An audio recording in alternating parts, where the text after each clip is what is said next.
वक्फ bill को लेकर लगातार सियासत जारी है। इसको लेकर एक तरफ सियासी बयानबाजी हो रही है, दूसरी तरफ सियासी बयानबाजी को लेकर सवाल उठ रहे हैं। वक्फ संशोधन बिल पास होने के बाद पहला जुमा आज वक्फ के विरोध में तमाम जो सियासी दल खड़े हुए हैं वो इसे मुसलमानों के हक और अधिकार पर डाका करार दे रहे हैं। ऐसे में पुलिस और प्रशासन की जिम्मेदारी एक बार फिर से और बढ़ गई है। संवेदनशील इलाकों में निगरानी बढ़ाई गई है। यूपी के कई जिलों में पुलिस प्रशासन को सतर्क रहने का निर्देश दिया गया है।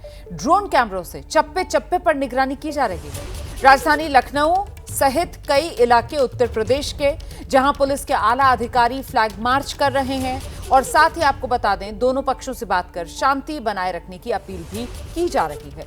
किसी भी हालात से निपटने के लिए रैपिड एक्शन फोर्स को तैनात कर दिया गया है। दिल्ली की अगर बात की जाए तो यहां जामिया इलाके में सुरक्षा बलों को तैनात किया गया है। तो ये तस्वीरें आपके सामने हैं। आप लखनऊ, झांसी, मुरादाबाद की तस्वीर देख रहे हैं, संभल और लखीमपुर की तस्वीर देख रहे हैं और साथ ही राजधानी दिल्ली की तस्वीर भी आपके सामने है। हर तरफ पुलिस मुस्तैद। संसद के दोनों सदनों से वक्फ संशोधन बिल पास हुआ। आज जुमे का दिन है, ऐसे में जुमे की नमाज को लेकर यूपी की राजधानी लखनऊ में भी सुरक्षा कड़ी कर दी गई है। प्रशासन की ओर से फ्लैग मार्च, संदेश साफ, अगर कोई कानून हाथ मिलेगा तो फिर उसके खिलाफ कार्रवाई सख्त की जाएगी। लोकसभा के बाद राज्यसभा में वक्फ संशोधन बिल पास होने के बाद आज जुमा है और आज जुमे की नमाज को देखते हुए लखनऊ में हाई अलर्ट जारी किया गया है। और इस वक्त हम लखनऊ के घंटा घर चौक पे मौजूद हैं और आप देख सकते हैं कि किस तरीके से सुरक्षा कर्मियों को तैनात किया गया है। भारी संख्या में जो लखनऊ पुलिस के जवान हैं उनके साथ साथ जो अर्धसैनिक बलों के जवान हैं उन्हें भी तैनात किया गया है। और साथ ही आपको बता दें कि जो लखनऊ की मस्जिदें हैं उनके बाहर भारी संख्या में जो सुरक्षा कर्मी हैं उन्हें तैनात किया गया है। और इस तरीके की तस्वीरें आपको पूरे लखनऊ में देखने को मिलेंगी, क्योंकि सरकार की तरफ से जो भी अधिकारी और पुलिसकर्मी थे उनकी छुट्टी भी रद्द कर दी गई है, क्योंकि लखनऊ के अंदर शांति व्यवस्था कायम रहे इसको लेकर प्रशासन पूरी तरह से मुस्तैद नजर आ रहा है। हालांकि जुमे की नमाज को लेकर के प्रशासन पूरी तरह से अलर्ट है और कोशिश यही है कि जुमे की नमाज को शांतिपूर्ण ढंग से संपन्न कराया जाए, जिसको लेकर कई इलाकों में जो मार्च है वो भी निकाला जा रहा है। और साथ ही प्रशासन की तरफ से ये चेतावनी भी दी जा रही है कि कोई भी कानून व्यवस्था को बिगाड़ने की कोशिश ना करे, अगर करता है तो उसके खिलाफ सख्त से सख्त कार्रवाई की जाएगी। तो जुमे की नमाज को लेकर लखनऊ में सुरक्षा कड़ी कर दी गई है। चप्पे चप्पे पर पुलिस फोर्स को तैनात किया गया है। सुरक्षा व्यवस्था को लेकर एबीपी न्यूज संवाददाता बलराम पांडे ने डीसीपी साउथ विश्वजीत श्रीवास्तव से बातचीत की है, वो भी आपको सुना देते हैं। विश्वजीत जी, किस तरीके की तैयारी की गई है खास तौर से जुमे की नमाज को लेकर के, और मस्जिदों के बाहर भी बताया जा रहा है कि सुरक्षा व्यवस्था बढ़ाई गई है? जो आज जुमे की नमाज है और लखनऊ पश्चिम में मस्जिदों में भारी संख्या में लोग नमाज पढ़ने आते हैं। विशेष तौर से अगर हम बात करें तो आसिफी मस्जिद, टीले वाली मस्जिद, ऐशबाग ईदगाह और जामा मस्जिद, इसके अलावा और बहुत सी मस्जिदें हैं। सभी मस्जिदों में पर्याप्त मात्रा में फोर्स तैनात की गई है। जो बड़ी मस्जिदें हैं जहाँ पर ज़्यादा लोग नमाज पढ़ रहे हैं वहाँ पर पीएसी भी तैनात की गई है। सीसीटीवी से भी हम लोग इसको कवर कर रहे हैं और साथ ही ड्रोन से भी निगरानी की जा रही है। कुल मिला के सुरक्षा की चाक चौबंद व्यवस्था की गई है कि लोग आसानी से नमाज पढ़ें और अपने अपने घरों को। इसके अलावा हम लोग जो लोग इस तरह की में अगर कोई गड़बड़ी करते हैं या जो सीए एनआरसी में जो लोग एक्टिव रहे और उनके खिलाफ भी हम लोग लगातार नज़र रख रहे हैं। अगर किसी ने भी इस तरह की कोई गड़बड़ी करने की कोशिश की तो उसके खिलाफ सख्त कार्रवाई। किस तरीके से मार्च किया जा रहा है, किस तरीके से जो कानून व्यवस्था है उसको लेकर के लोगों के अंदर जो कॉन्फिडेंस बिल्ड करने की बात कही जा रही है? यहाँ रोज हम लोगों ने एक ड्रिल बनाई है कि मॉर्निंग में भी हम लोग गाड़ियों से गश्त की जाती है। और आइए सीधे अब आपको ग्राउंड पर लेकर चलेंगे। हमारे साथ हमारे सहयोगियों की टीम इस वक्त मौजूद है। देश के अलग अलग हिस्सों से, दिल्ली से हमारे साथ अजातिका सिंह इस वक्त मौजूद हैं, लखनऊ से बलराम पांडे हमारे साथ जुड़ रहे हैं। वहीं आप देख रहे हैं शशांक कुमार पटना से इस समय हमारे साथ मौजूद हैं, अंबुज पांडे भोपाल से हैं, उबैदुर रहमान मुरादाबाद से इस समय हमारे साथ मौजूद हैं। आपको सबसे पहले लेकर चलते हैं बलराम के पास लखनऊ। बलराम, अभी आप ही जो बातचीत कर रहे थे आला पुलिस अधिकारी से, वो दर्शकों को मैं दिखा रही थी। मुझे ये बताइए कि अब तो 1 बज चुका है और लखनऊ के एक बड़े हिस्से में बहुत सी मस्जिदें ऐसी होंगी जहां जुमे की नमाज या तो मुकम्मल हो चुकी होगी या फिलहाल चल रही होगी। तो ऐसे में अभी की स्थिति क्या बनी हुई है बलराम?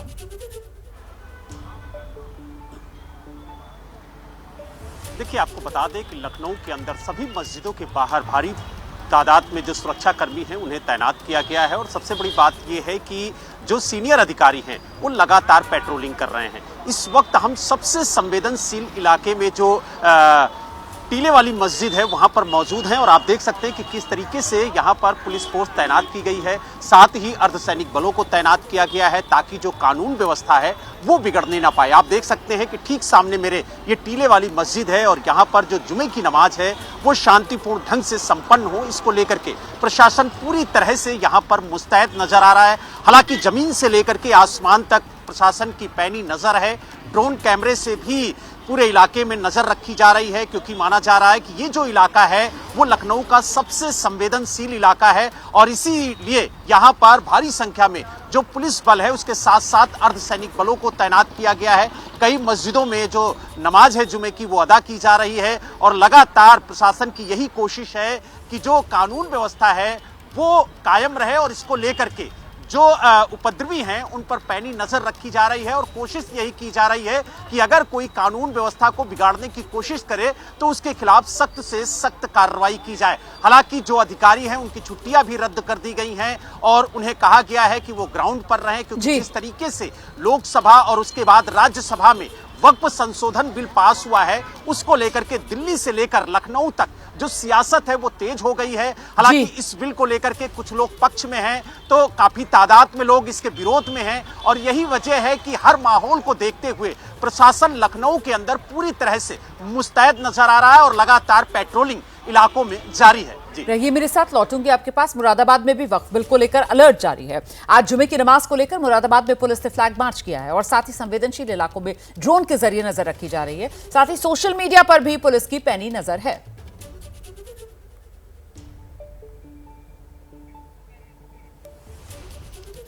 सीधे आपको लेकर चलते हैं मुरादाबाद से। हमारे साथ हमारे सहयोगी उबैदुर रहमान इस वक्त मौजूद है। जरा जानते हैं उबैदुर रहमान से, मुरादाबाद से लेकर संभल तक। उबैदुर रहमान, जरा बताइए पुलिस की मुस्तैदी कैसी नजर आ रही है? देखिए रुमाना, पूरे उत्तर प्रदेश में पुलिस अलर्ट पर है और खासतौर से संभल और मुरादाबाद की बात करें तो क्योंकि ईद के दिन थोड़ा हंगामा हो गया था नमाज को लेकर के, तो इसलिए मुरादाबाद में बहुत ज़्यादा अलर्ट है पुलिस। और आप मेरे पीछे देख सकते हैं कि जो पुलिस के जवान हैं वो पूरा तरीके से बॉडी प्रोटेक्टर लगा करके आज मैदान में उतरे हुए हैं क्योंकि सुरक्षा व्यवस्था बहुत कड़ी है। कोई भी अनहोनी ना हो, किसी तरह का कोई वक्फ अमेंडमेंट बिल को लेकर के प्रदर्शन ना कर सके, किसी तरह से कोई उपद्रव ना हो, इसके लिए रात में भी फ्लैग मार्च हुआ और अभी दिन में भी फ्लैग मार्च हुआ, पैदल मार्च हो रहा है। और जामा मस्जिद के आसपास जितनी भी सकरी गलियां हैं उसमें जो नेटवर्क है पुलिस ने वो अपना पूरा बिछा रखा है। ड्रोन कैमरों से पूरी गलियों पर आने जाने वाले लोगों पर नजर रखी जा रही है और साथ ही साथ सोशल मीडिया की बात करें तो पूरी एक टीम जो है सोशल मीडिया को वॉच कर रही है कि किसी तरह की कोई भ्रामक पोस्ट जो है वायरल ना हो जाए और जो नमाजी आ रहे हैं वो शांतिपूर्वक तरीके से जामा मस्जिद के अंदर जा रहे हैं। और जो जामा मस्जिद में नमाज है जुमे की वो अब हो रही है इस वक्त, क्योंकि 1 बजे खुतबे का वक्त होता है और उसके 5-10 मिनट बाद जो है जमात खड़ी हो जाती है। तो यहाँ पर माहौल शांतिपूर्वक है, लेकिन पुलिस ने जितने भी पूरा शहर है उसमें सेक्टर मजिस्ट्रेट लगाए गए हैं। हर जगह पुलिस के साथ में एक मजिस्ट्रेट है ताकि हाथों हाथ डिसीजन ले सके कि अगर कोई कहीं ज़रूरत पड़ती है बल प्रयोग की तो वो बल प्रयोग करने से भी ना कतराया जाए। लेकिन कुल मिलाकर के जैसे मुख्यमंत्री के दिशा निर्देश है कि पूरे प्रदेश में शांति बनी रहनी चाहिए। त्योहार का मौसम है, अभी नवरात्र भी चल रहे हैं, तो ऐसे में जो पुलिस है उसने सुरक्षा व्यवस्था कड़ी कर रखी है और अगर कहीं कोई लापरवाही किसी की देखने को मिलती है पुलिसकर्मी की तो उस पर एक्शन भी हो रहा है। तो यहाँ पर मुरादाबाद में और संभल में दोनों जगह पुलिस एक तो पैदल मार्च कर रही है, लोगों से बात भी कर रही है और अपील भी कर रही है कि शांतिपूर्वक तरीके से जुमे की नमाज अदा हो जाए। और शशांक से जानते हैं, क्योंकि बिहार की अगर बात की जाए तो चुनावी राज्य है, इसी साल के अंत में चुनाव होने हैं और वक्फ संशोधन बिल जिस तरीके से लोकसभा से लेकर राज्यसभा तक पास हुआ उस पर सियासी पारा कहीं सबसे ज्यादा हाई है तो वो यहीं बिहार में है। ऐसे में बिहार में किस तरीके की तैयारी आज जुमे के रोज नमाज को लेकर की गई है, वहां पर भी इसी तरीके की मुस्तैदी पुलिस की नजर आ रही है क्या शशांक?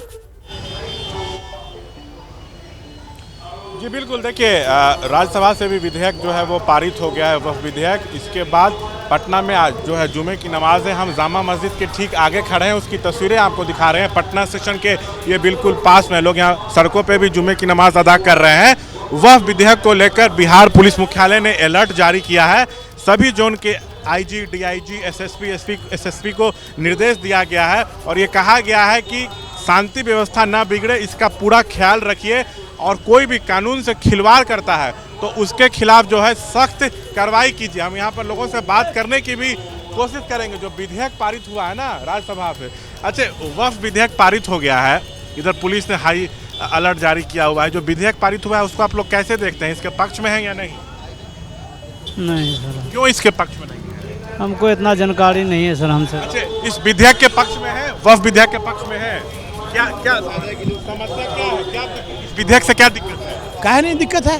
प्रॉपर्टी मेरा, आपके बाप के नाम की प्रॉपर्टी है, आप दूसरे को दे दीजिएगा, क्या खानदान नहीं बनवाइएगा उसको? कैसे नहीं बात है? सरकार तो कह रही है कि जो वक्फ प्रॉपर्टीज का मिसयूज होता है उसको रोका जाएगा, गरीब मुस्लिमों के हित में है। ये तो अदले का बदला लिया गया है, कांग्रेस ने 2013 में उसका बदला लिया गया, उन्हें अमित शाह ने साफ लफ्जों में कह दिया।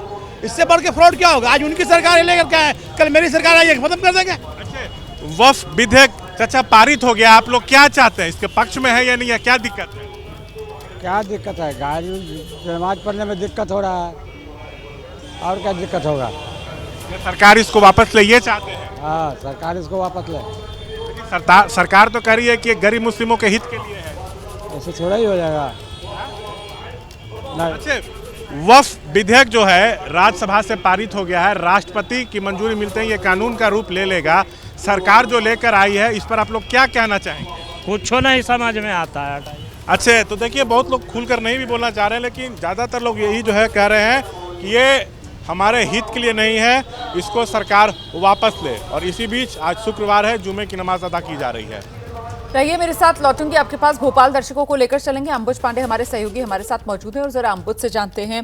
मध्य प्रदेश, यहाँ से तो तस्वीरें आई थी अंबुज, आप ही ने तस्वीरें दिखाई थी किस तरीके से जो मुस्लिम समाज के लोग हैं वो सड़कों पर उतरे थे और वक्फ संशोधन बिल जब लोकसभा राज्यसभा से पारित हो रहा था तो वहां पर जश्न मनाया जा रहा था, खुशियां मनाई जा रही थी। तो यहाँ पर भी क्या प्रशासन को इस बात की आशंका है कि मुस्लिम समाज को भ्रमित किया जा सकता है और शरारती तत्व जो है वो कुछ शरारत कर सकते हैं, इसलिए क्या भोपाल में भी पुलिस की मुस्तैदी देखी जा रही है आज जुमे के रोज? अंबुज जी रोमाना, देखिए अब वक्फ संशोधन बिल जो है वो दोनों सदनों से पास हो चुका है और हमने इसकी तस्वीरें देखी थी, जैसा कि आपने जिक्र भी किया। जहां तक सुरक्षा व्यवस्था की बात है तो निश्चित तौर पर पुलिस इसको लेकर के अलर्ट पर है, लेकिन इस तरीके का कोई ना कॉल है और इस तरीके की कोई इन्फॉर्मेशन भी नहीं है कि यहां पर कोई स्थिति बिगड़ सकती है। लेकिन फिर भी एहतियात के तौर पर पुलिस निगरानी रख रही है कि कहीं कोई शरारती तत्व माहौल को ख़राब करने की कोशिश न करें। इसी बीच आज शुक्रवार के दिन जुमे की नमाज यहाँ पर ताजुल मसाजिद, जो कि एशिया की सबसे बड़ी मस्जिद मानी जाती है और यहाँ पर हज़ारों की संख्या में लोग नमाज़ पढ़ने के लिए आते हैं और बहुत सारे लोग इस वक्त यहाँ पर नमाज़ पढ़ने के लिए पहुँच भी चुके हैं। इससे पहले जब हमने देखा था कि जब रमज़ान की आखिरी जुमे की नमाज़ थी तब काफ़ी सारे लोगों ने अपने हाथ में काली पट्टियाँ बांधकर वक्फ संशोधन बिल का विरोध भी किया था, लेकिन आज इस तरीके का कुछ भी दिखाई नहीं दे रहा है। शांतिपूर्ण तरीके से लोग यहाँ पर पहुँच रहे हैं और अपनी नमाज पढ़ने के लिए यहाँ पर अभी तक पहुँचे हैं और इस तरीके का कोई विरोध प्रदर्शन या इस तरीके का कोई रोष या इस तरीके का कोई सांकेतिक विरोध देखने को नहीं मिल रहा है। और अगर सुरक्षा व्यवस्था की बात करें, जैसे बाकी सहयोगी बता रहे थे, बहुत भारी संख्या में पुलिस बल तैनात नहीं है, लेकिन निश्चित तौर पर एहतियात के तौर पर कि माहौल ना बिगड़े, निश्चित तौर पर नज़र रखी जा रही है कि किसी भी तरीके की स्थिति खराब ना हो और तनावपूर्ण स्थिति ना बन पाए। जी बहुत शुक्रिया आपका। रहिए हमारे साथ। अंबुज में लौटूंगे आपके पास। तो अंबुज बता रहे हैं किस तरीके से भोपाल की अगर बात की जाए तो वहां पर उतनी पुलिस की मुस्तैदी तो नजर नहीं आ रही है, लेकिन हाँ, सुरक्षा के भोपाल में भी इंतजाम किए गए हैं आज जुमे के रोज नमाज की वजह से। इस बीच ये दिल्ली की तस्वीरें जो आप देख रहे हैं, जुमे का दिन है, शुक्रवार का दिन, जिस दिन मुस्लिम समुदाय जो है वो दोपहर की नमाज के लिए निकलता है, जुमे की नमाज के लिए, और उसी को लेकर यहाँ सुरक्षा मुस्तैद है। शाहीन बाग इलाके की ये तस्वीर, ड्रोन कैमरा आप उड़ते हुए देख रहे हैं। इसी ड्रोन कैमरे से यहाँ शाहीन बाग इलाके में निगरानी की जा रही है। दिल्ली से ही हमारे साथ हमारे सहयोगी अजातिका इस वक्त मौजूद है। जरा जानते हैं अजातिका से। अजातिका, आप जहां पर मौजूद हैं वहां पर भी इसी तरीके की मुस्तैदी दिल्ली में नजर आ रही है नमाज से पहले?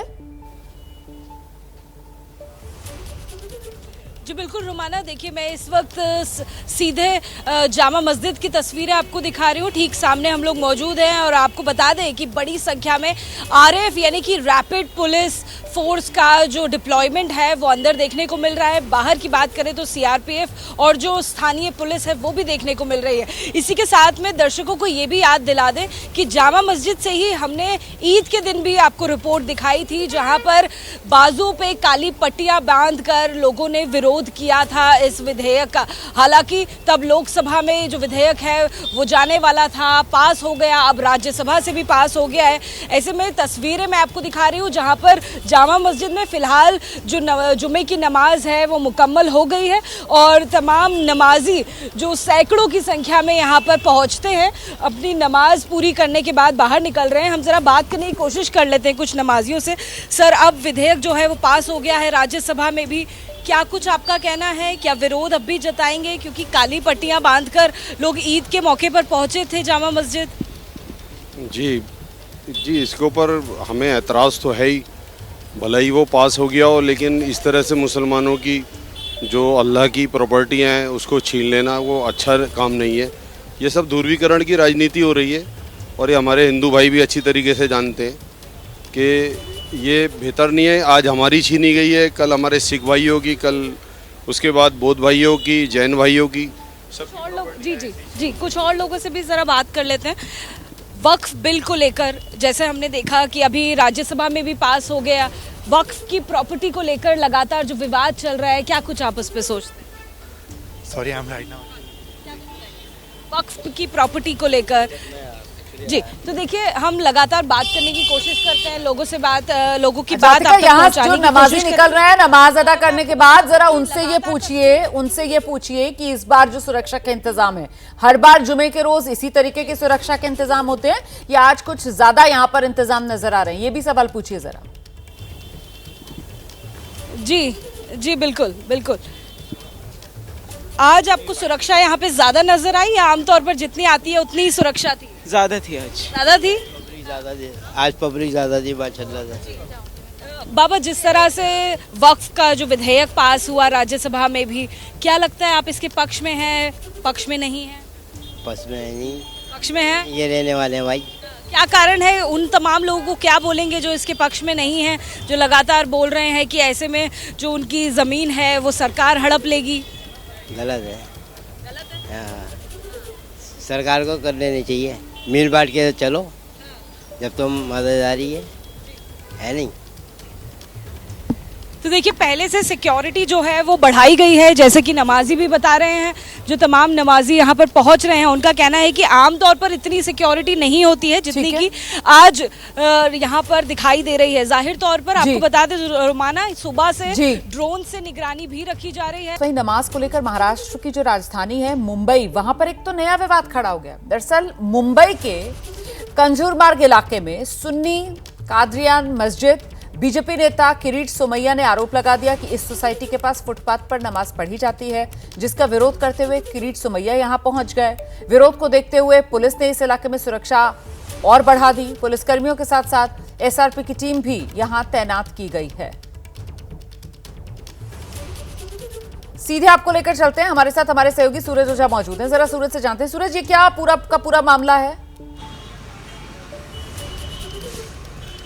जी बिल्कुल, देखिए मैं आपको दिखा दूं, ये वो आप मस्जिद देख रहे हैं सुन्नी कादरिया मस्जिद, इसी को लेकर एक विवाद छिड़ा हुआ है। किरीट सोमैया का ऐसा आरोप है कि इसके बगल में जो सोसाइटी है उस सोसाइटी के लोगों ने उन्हें जो जानकारी दी उसके मुताबिक ये मस्जिद के लोगों का कहना है कि यहाँ पर जुम्मे के दिन करीब हज़ारों की तादाद में लोग आते हैं और इसी वजह से इस पूरे इलाके में लोग नमाज़ पढ़ते हैं, सड़कों पर नमाज़ पढ़ते हैं, फुटपाथ पर नमाज़ पढ़ते हैं। इसके साथ साथ पीछे एक गार्डन है, उस इलाके की भी मांग यहाँ पर मस्जिद नमाज़ पढ़ने के लिए की गई थी। पुलिस का किरीट सोमैया का ये भी दावा है कि दरअसल ये जो मस्जिद है इसका बहुत सारा कंस्ट्रक्शन जो है वो अवैध है, जो लैंड जिहाद का उन्होंने आरोप भी लगाया। देखिए कई सारी जो दुकानें हैं वो अवैध बता रहे हैं और कह रहे हैं कि यहाँ पर एक दरगाह की परमिशन थी, उसके अलावा कई सारा जो हिस्सा है वो अवैध रूप से बनाया गया है और अगर उस पर कार्रवाई नहीं होगी तो वो खुद हथौड़ा लेकर यहाँ पर कार्यकर्ताओं के साथ पहुंचेंगे और जो अवैध हिस्सा है उसे तोड़ेंगे। तो आप देखिए कि इसी सब के चलते यहाँ पर पुलिस का कितना बंदोबस्त लगाया गया है। लोकल पुलिस के साथ साथ आसपास के इलाकों की पुलिस को भी बुलाया गया है। SRPF के जवान भी यहाँ पर तैनात किए गए हैं। आपको भीड़ दिखाई दे रही होगी। फिलहाल किरीट सोमैया वहाँ पर मौजूद है, तमाम लोगों से बातचीत कर रहे हैं। बगल में ही मस्जिद है और आरोप ऐसा है कि सोसाइटी के लोगों को डराया भी जा रहा है, धमकाया भी जा रहा है और इस तरह से यहाँ पर नमाज अदा न की जाए सड़क पर। किरीट सोमैया ने यहाँ तक कह दिया कि अगर कोई सड़क पर नमाज पढ़ेगा तो उसका सामना उसे मेरा सामना करना पड़ेगा और इस मस्जिद का जो अवैध हिस्सा है अगर उसे नहीं तोड़ा जाता, इस मामले में सक्षम क्या किरीट सोमैया को नहीं नजर आती है? ये बड़ा सवाल है ना। मतलब किरीट सोमैया जिस पार्टी से वो संबंध रखते हैं वही पार्टी सत्ता में है, उसी पार्टी के मुख्यमंत्री हैं, सहयोगियों के साथ मिलकर बीजेपी सरकार चला रही है और ये बीजेपी के नेता हैं, ये खुद सड़क पर उतर गए हैं। यहाँ पर नमाज अगर गलत तरीके से यहाँ पढ़ी जा रही है मस्जिद के बाहर तो उसको रोकने के लिए तो मुंबई पुलिस सक्षम है, मुंबई पुलिस से शिकायत करें। लेकिन ये जो स्थिति यहाँ पर बन रही है अपने आप में इसके बाद कई सवाल खड़े होंगे और सियासत यकीनन महाराष्ट्र की अब इस मुद्दे पर गरमाएगी। तो फिलहाल वक्फ को लेकर अब जब सरकार कदम बढ़ा चुकी है, आज शुक्रवार का दिन, जुमे की नमाज और उसी को लेकर मुस्तैदी प्रशासन की। वो इंस्टा पर रील्स बनाती है, वो इंस्टा क्वीन के नाम से जानी जाती है। पंजाब पुलिस में उसे मेरी जान के नाम से जानते हैं। महिला पुलिस कांस्टेबल है, रुतबा ऐसा है कि उसके 14 साल के करियर में 31 बार तो तबादला हो चुका है और तबादले के बाद जहां जाती है अपनी शर्तों पर ड्यूटी करती है। लेकिन इंस्टा की ये क्वीन अब कानून के शिकंजे में फंस गई है। पंजाब पुलिस की लेडी कांस्टेबल अमनदीप कौर की बात मैं कर रही हूं। कौन नहीं जानता इस लेडी कांस्टेबल को? पंजाब पुलिस ने ड्रग्स के साथ इसे गिरफ्तार किया, जिसके बाद कोर्ट में पेश किया गया। 1 दिन की पुलिस रिमांड में इसे भेजा गया है और साथ ही नौकरी से बर्खास्त कर दिया गया है। एंटी नारकोटिक्स टास्क फोर्स और पंजाब पुलिस ने अमनदीप को बठिंडा की बादल रोड पर हेरोइन के साथ गिरफ्तार किया था। ड्रग्स के साथ ये गिरफ्तार हुई है। पुलिस के मुताबिक अमनदीप थार में हेरोइन सप्लाई करने जा रही थी। ये थार उसने 20 दिन पहले खरीदी थी। जब पुलिस ने उसकी गाड़ी रोकी तो वो पहले कर्मचारियों को धमकाने लगी और जब बात नहीं बनी तो फिर भागने की कोशिश की। हालांकि टीम ने उसका पीछा किया, उसे पकड़ लिया। पुलिस ने गाड़ी की तलाशी ली तो गियर बॉक्स से करीब 18 ग्राम हेरोइन बरामद हुई।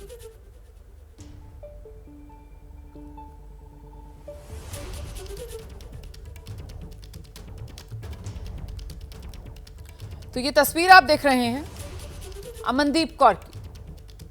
पंजाब पुलिस में कांस्टेबल, रील्स बनाने का शौक, रील क्वीन के तौर पर पहचान और अब पंजाब पुलिस की ही गिरफ्त में।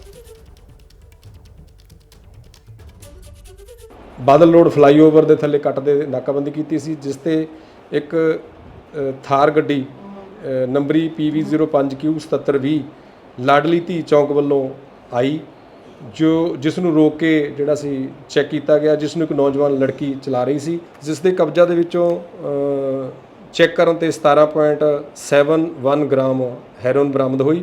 ਬਰਾਮਦਗੀ ਤੋਂ ਬਾਅਦ ਜਿਹੜੀ ਸੀ ਉਹਦੀ ਗ੍ਰਿਫਤਾਰੀ ਅਮਲ ਦੇ ਵਿੱਚ ਲਿਆਂਦੀ। ਪਤਾ ਕਰਨ ਤੇ ਜਿਹੜਾ ਸੀ ਲੜਕੀ ਅਮਨਦੀਪ ਕੌਰ ਹੈਗੀ ਹੈ, ਸੀਨੀਅਰ ਲੇਡੀ ਕਾਂਸਟੇਬਲ ਹੈ ਜੋ ਮਾਨਸਾ ਜ਼ਿਲ੍ਹੇ ਦੇ ਵਿੱਚ ਤੈਨਾਤ ਹੈ, ਜੋ ਟੈਂਪਰੇਰੀ ਅਟੈਚ ਜਿਹੜੀ ਹੈ ਬਠਿੰਡਾ ਪੁਲਿਸ ਲਾਈਨ ਦੇ ਵਿੱਚ ਡਿਊਟੀ ਕਰ ਰਹੀ ਹੈ।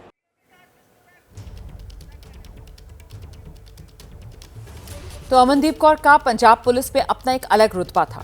उसका अंदाजा आप इस बात से लगा सकते हैं कि अपनी मर्जी से वो तबादले करवा लेती थी। अपने इंस्टा क्वीन के नाम से मशहूर है, लग्जरी लाइफ गुजारती है, कोठी में रहती है, कई गाड़ियां होने का दावा करती है, महंगी घड़ियों की शौकीन है, सोने के चेन की शौकीन है, थार गाड़ी के साथ वर्दी में रील्स बनाने वाली इसकी कई वीडियोस जो हैं वो खूब वायरल हैं और पुलिस में मेरी जान के नाम से इसकी पहचान है।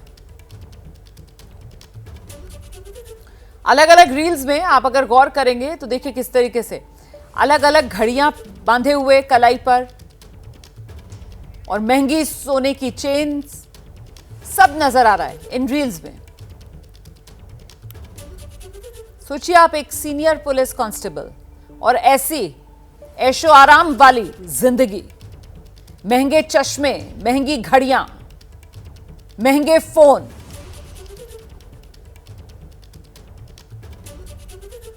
अब ये शौक सिर्फ पुलिस की नौकरी में रहते हुए, और पुलिस की नौकरी में जो आमदनी है, जितनी सैलरी है, उससे तो पूरे हो नहीं सकते हैं। और ऐसे में अब ये जो अमनदीप कौर है वो पुलिस की गिरफ्त में आ चुकी है।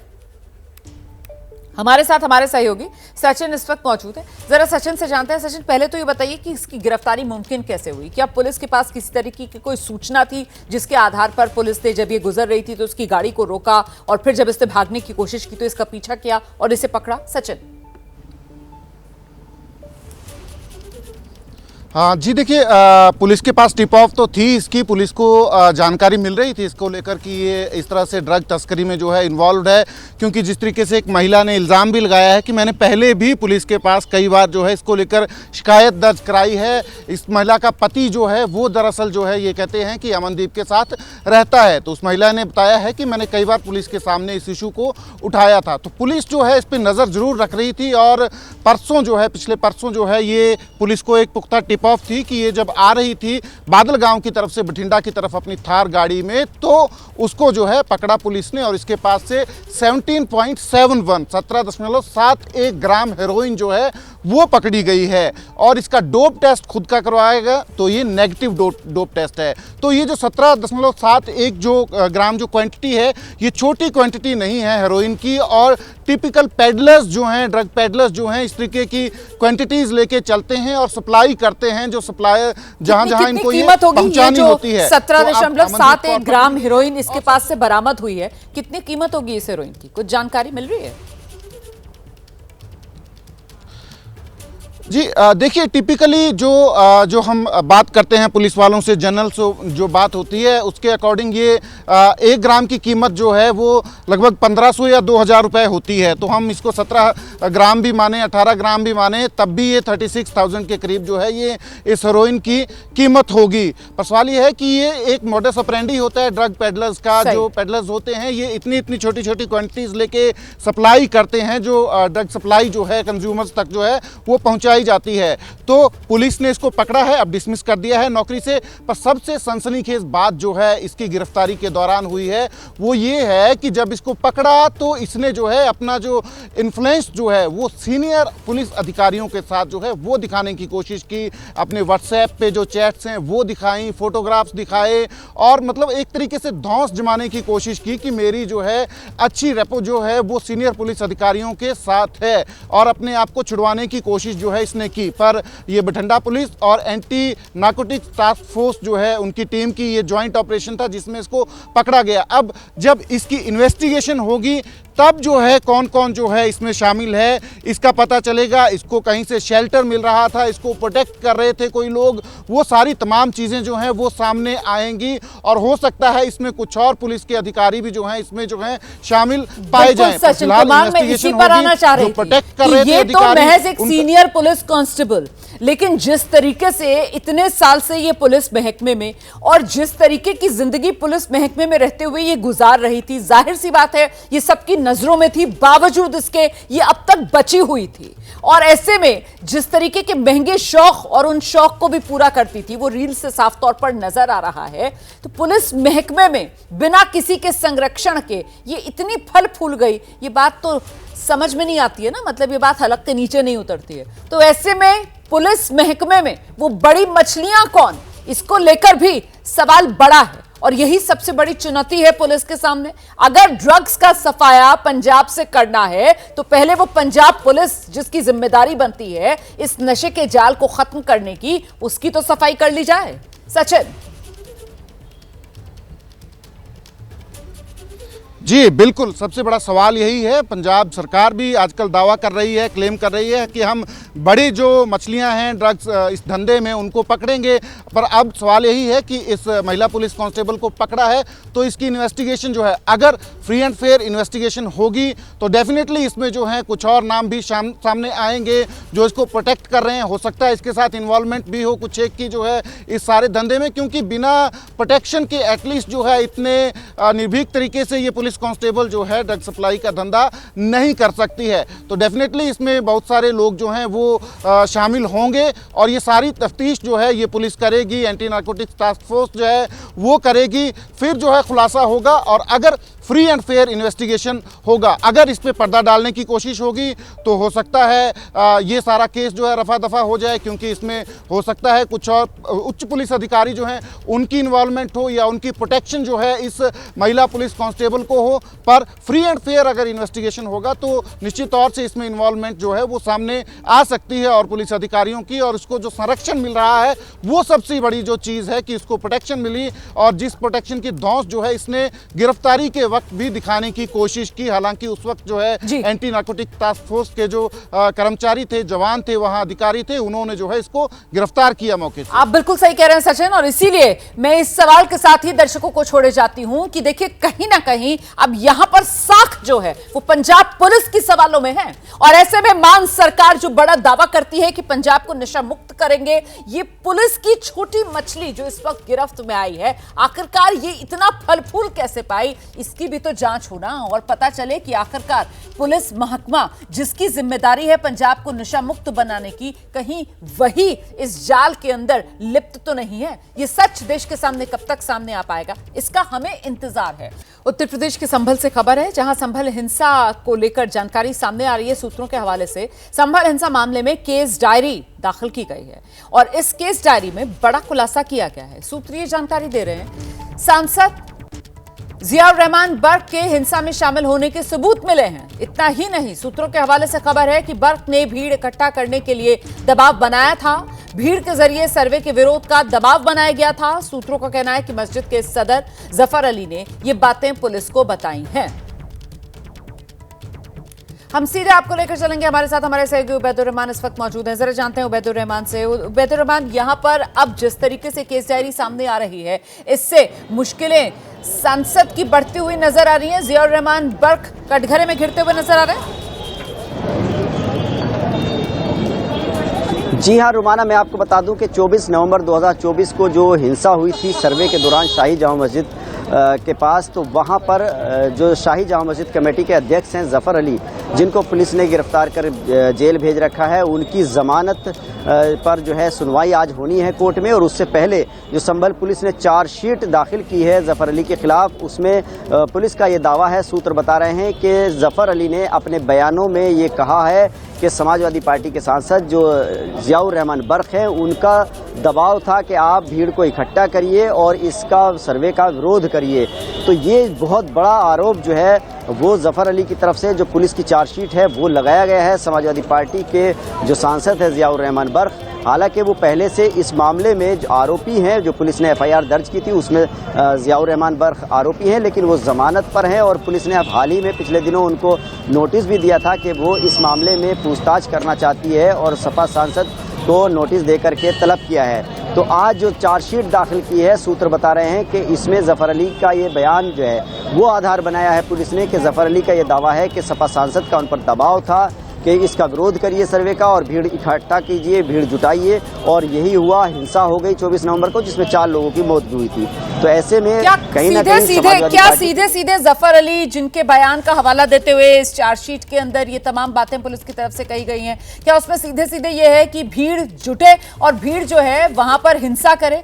क्या हिंसा को लेकर सीधे सीधे कोई बयान जो जियाउर रहमान बर्क की तरफ से दिया गया, जिसका जिक्र जफ़र अली ने पुलिस में दिए अपने बयान में किया हो? जी हाँ, बिल्कुल। पहले दिन जब सर्वे हुआ था उस दिन जियाउर रहमान बर्क मौजूद थे। दूसरी बार जब सर्वे हुआ तो उस दिन मौके पर मौजूद नहीं थे, लेकिन जो बीच में एक जुमे की नमाज हुई थी और उस दिन जो जियाउर रहमान बर्क ने बयान दिया था वो भड़काऊ बयान माना है पुलिस ने। और पुलिस ने इसी आधार पर ये मान करके उन्हें आरोपी बनाया कि ये इस साजिश के पीछे, इस हिंसा के पीछे ये शामिल थे इसमें। और अब जिस तरह से पुलिस ने चार्जशीट दाखिल कर दी है तो कहीं ना कहीं इस मामले में सपा सांसद की मुश्किलें बढ़ सकती हैं। हालांकि अभी जो जफ़र अली हैं वो जेल में हैं और आज कोर्ट में उनकी ज़मानत याचिका पर बहस होनी है। उसके बाद पता चलेगा कि उन्हें ज़मानत मिलती है या नहीं मिलती है। लेकिन आने वाले दिनों में ये ज़रूर है कि सपा सांसद की मुश्किलें बढ़ सकती हैं और पुलिस उनसे जब पूछताछ करेगी तो इसको क्रॉस क्वेश्चन भी कर सकती है पुलिस कि जफ़र अली का ऐसा दावा है, जफ़र अली ने ये बयान में बताया है पुलिस को, तो उस पर समाजवादी पार्टी के सांसद ज़ियाउर रहमान बर्क़ क्या जवाब देते हैं। फिलहाल जो चार्जशीट है वो आज कोर्ट में दाखिल कर दी गई है।